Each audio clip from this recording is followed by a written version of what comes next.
welcome back to Top Tips for Black Students in Higher Education. Today I want to say something a little bit about resistance.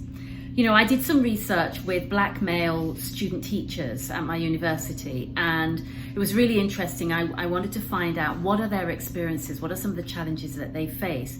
And these male student teachers were on primary level courses. What do I mean by that? They wanted to train to become primary school teachers.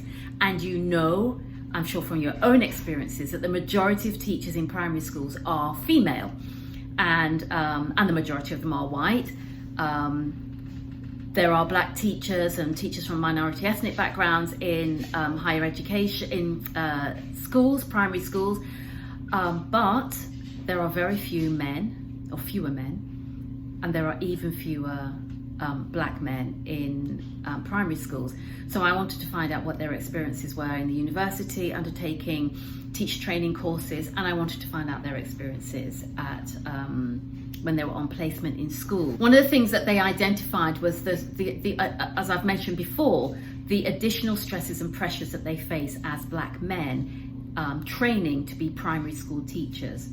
And they talked about the way in which they are often conceptualized on this two extremes, either seen as a savior. What do I mean, savior? So one black student talked about going into school, and the head teacher, it's a very diverse primary school, and the head teacher was so excited. So, oh great, I'm so glad we've got you, because we've got some black boys in our year 4 class, you know, and you can be a role model for them, and that's going to be great. And for this student, it was like, whoa, this huge first day on placement in school to train to practice as a teacher, that he was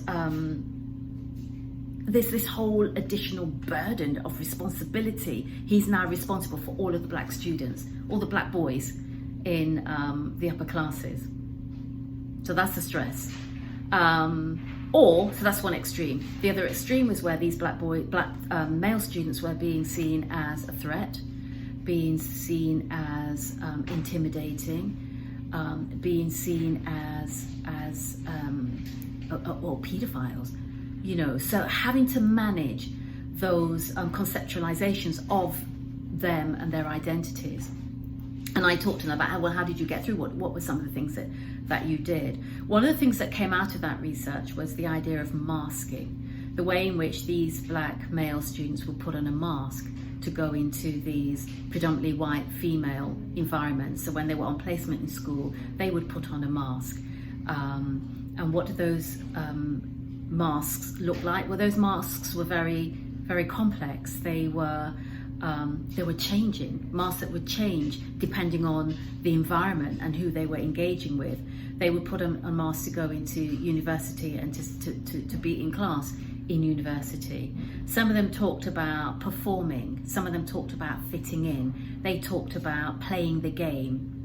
So these black male students had strategies for managing the way in which they were constructed, either negatively or negatively in a positive way, but still place them under a great deal of pressure. So the mask that they would wear was for protection and for resistance. And in my next video, I'm going to explain a little bit more about that and how they got through.